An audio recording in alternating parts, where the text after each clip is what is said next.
les chiens. Oui, coucou les chiens. Voilà. Bonjour Sandrine. Bonjour Frauke. Alors, je suis très curieuse pour découvrir qu'est-ce que tu as ici à ta maison qui est en construction encore. Voilà, mais tu fais la médiation des animaux, c'est ça? Animal, ouais, c'est ça. Alors, qu'est-ce que ça veut dire? Médiation animale, c'est le fait de mettre en lien un animal avec une personne qui a une problématique pour l'aider en fait dans son quotidien. Alors, ça peut être des personnes âgées en structure, ça peut être des personnes en situation de handicap. Et le but, c'est vraiment de leur créer un espace, une bulle de bien-être grâce à la relation bienveillante de l'animal et faire éventuellement des activités en lien avec les animaux pour, par exemple, les aider dans certaines problématiques du quotidien. Je vais donner l'exemple dans les maisons de retraite puisque c'est là où je vais le plus. Le but est finalement de leur faire passer un bon moment, de faire en sorte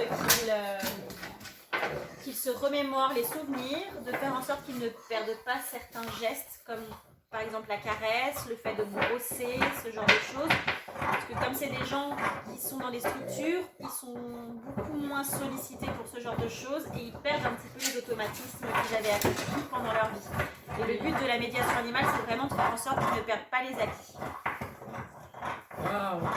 Oui, je peux bien imaginer comment ça réveille d'avoir des animaux, des oiseaux. Alors, tu amènes quelle sorte d'animal? Alors, vraiment beaucoup d'animaux différents. Généralement, c'est plutôt chien, chat, lapin, cochon d'Inde et perruche. Mais ça m'est déjà arrivé d'amener un cochon ou un mouton.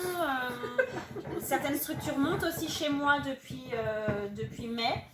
Depuis mai 2023 pour venir rencontrer les gros animaux que je peux moins facilement déplacer. Oui. Et puis les gros animaux sont plus à l'aise dans leur environnement classique que quand ils sont déplacés. Oui, c'est ça. J'imagine qu'il y a des gens qui viennent ici aussi. Oui, tout à fait. Il y a des gens qui viennent visiter. Il y a beaucoup de personnes aussi qui tombent sur la page et qui sont curieux de ce que je fais et qui posent des questions. Je les invite également à venir visiter. Voilà, je propose des visites de la ferme. Donc ce ne sont pas des séances de médiation, mais ce sont des visites assez privées où finalement les gens peuvent venir au contact de l'animal, les découvrir, poser des questions, les manipuler, faire des choses avec. C'est presque comme de la médiation animale, mais oui. Ils viennent plus pour le plaisir que pour une problématique. Oui, je peux imaginer que quand notre maison est un peu plus avancée avec les chemins et tout ça, ça peut être aussi un petit zoo. Oui. Ouais, c'est ça, une fois par semaine, les gens peuvent venir avec leurs enfants. C'est ça, c'est un peu le but. Le but aussi, c'est de pouvoir accueillir des gens plus tard dans un accueil vacances. Pour que les gens puissent venir se ressourcer auprès des animaux, être au plus près d'eux. Voilà, le but c'est que dans le futur parc, il y ait un studio de jardin dans lequel les personnes peuvent venir et finalement ils passent des vacances au milieu du parc des animaux. Waouh, cool. Et là voilà, tu as fait le niveau 1 de la méthode de 2 points ce week-end. Et en plus, l'autre Sandrine m'a raconté qu'elle va faire le niveau 2 ici chez toi. Oui. Communication animale. Tout à fait. Ouh, cool.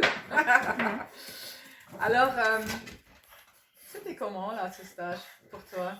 C'était assez bluffant, assez époustouflant, très intense. J'ai quelques copines qui ont été très curieuses et qui m'ont posé la question mais qu'est-ce que tu fais? Et c'est vrai que c'est difficile à décrire, c'est vraiment quelque chose qu'il faut vivre pour comprendre. Mais ouais, j'ai vraiment été bluffée, les modules étaient vraiment très puissants.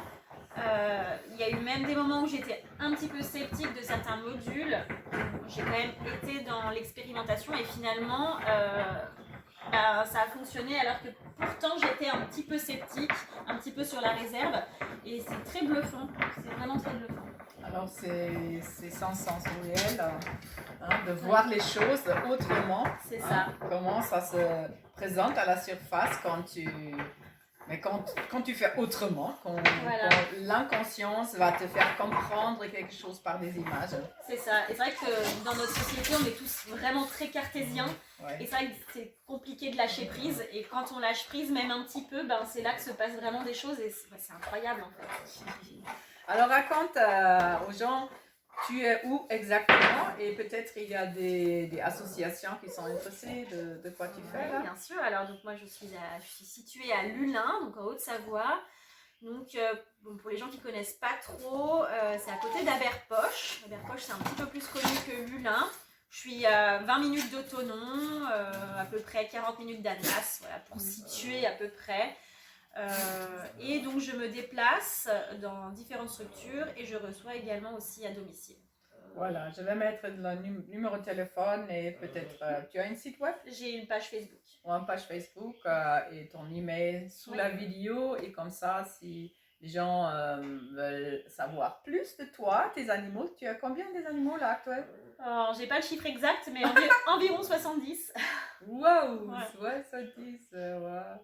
Mais c'est formidable. Merci beaucoup Sandrine. Merci à Bonne toi. continuation. J'imagine tu vas parler de plus en plus consciemment avec tes animaux, parce que là tu vas apprendre avec Sandrine Lebel comment on fait, et aussi tu as maintenant l'outil pour faire des soins. Pour faire les soins, oui, tout à fait. Bah, je compte mettre ça au quotidien déjà pour mes animaux après les séances, vraiment pour les aider à se ressourcer et puis peut-être à libérer certaines choses qu'ils accumulent finalement. Et du coup, effectivement, fin mars, je fais la communication avec Sandrine, le stage de communication. C'est vraiment quelque chose qui me tient à cœur parce que j'ai toujours été quand même assez intuitive. Pour la petite histoire, j'ai perdu mon mouton l'année dernière et il s'est échappé du parc et j'ai réussi à le retrouver grâce à une intuition. Wow. J'ai eu une image de là où il était, j'y étais, il était là. C'est assez fort et voilà, j'ai vraiment envie de développer tout ceci. Ah, génial. Merci beaucoup. Merci, Franck. Wow.